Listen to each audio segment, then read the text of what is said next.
Want to learn about decoding locks but leaving minimal forensic evidence? Well, let's talk about how these keys play a role into that and how you can up your red team game.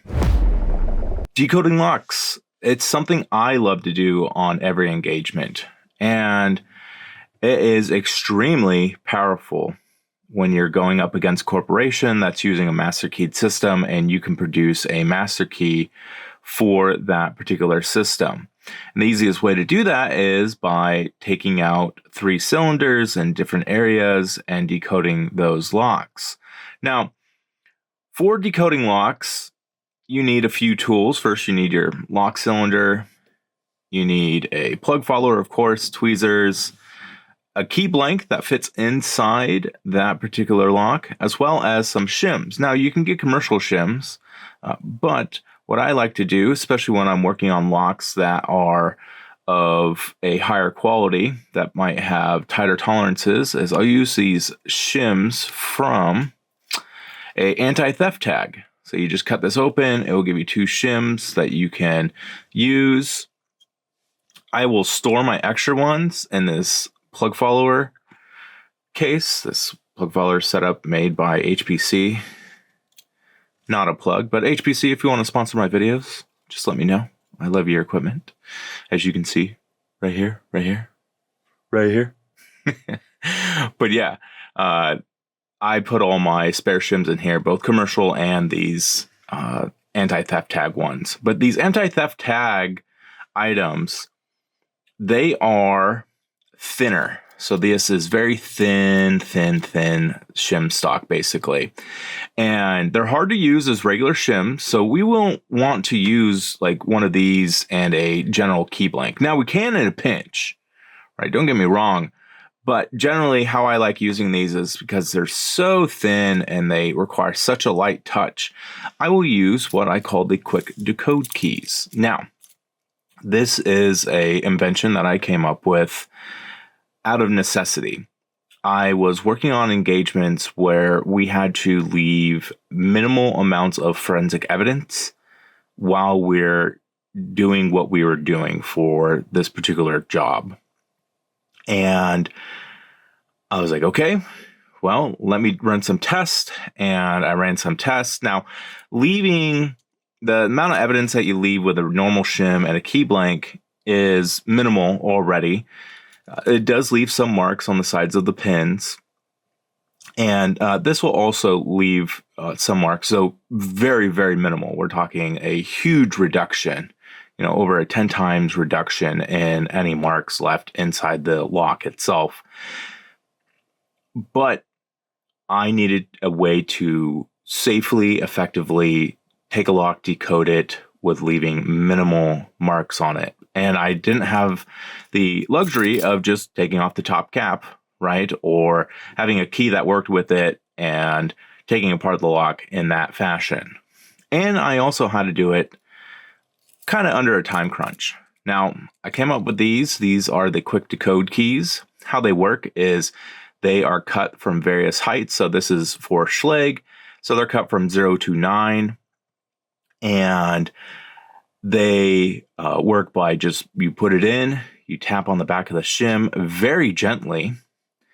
And if the shim moves, great, you have the correct size. If not, then you move to the next key. And you just keep on doing that for each cylinder. And you might think like, oh, okay, well, that seems like that would take a little bit longer. And it does in the beginning. You do have to build up your skill with these. But what I found is that for the amount of marks that it's leaving versus the amount of time that it's taking to actually decode the lock, it was a good trade-off and better than what I could do with just a regular shim or even this shim and a standard blank. So that's why they are called the quick decode keys. They also are called the quick decode keys because if you don't have to worry so much about leaving, some minor forensic evidence, using these with a regular shim is very quick because we can be a little bit more aggressive, right? So we're pushing pretty hard and then we just try one quickly, try it out, pull it out, put it in, and we just keep on doing that very quickly. It's going to leave a little bit more forensic evidence, but that's acceptable on a commercial red team engagement. So You can make these. I make these on the Blitz that you actually saw a little bit earlier. And I just go and I cut them and I just do a straight cut across from that whole side. So if you see one of these, right, it's just that particular depth that we have, just straight across. And that's it. And I've been very happy with these. This is just a little red team tidbit that I've had. I've been using these for, oh wow, well over a decade now. Not this particular set. I have a whole bunch of different sets depending on the manufacturer as well. So, if I'm decoding some sergeants, if I'm decoding even a Primus lock or whatnot, if I'm decoding some availability or some version of a ASA V10. I have various blanks that I can use that I have cut down to there. And the great thing about these items, like when you use this for Primus, is that you don't have to have the correct side bitting on these, because you can slide out that plug while the side bitting is in the incorrect order. So as long as you have all the pins shimmed on there, you can take that plug out. So let's take a look at what this looks like when we're actually decoding with these keys. When shimming a lock normally, we insert the blank, we push the shim, and then we try to ride that pin down until we get to the shear line. And that shim moves. You see that shim? Now, when we use the quick decode system, we try a key, see if it works. Okay, nothing. We then try another key, see if it works. Perfect, the shim moves. And then we try another key. Perfect. Now we have this lock to the state where we can decode it, right? We can take this plug out now and do what we need to do.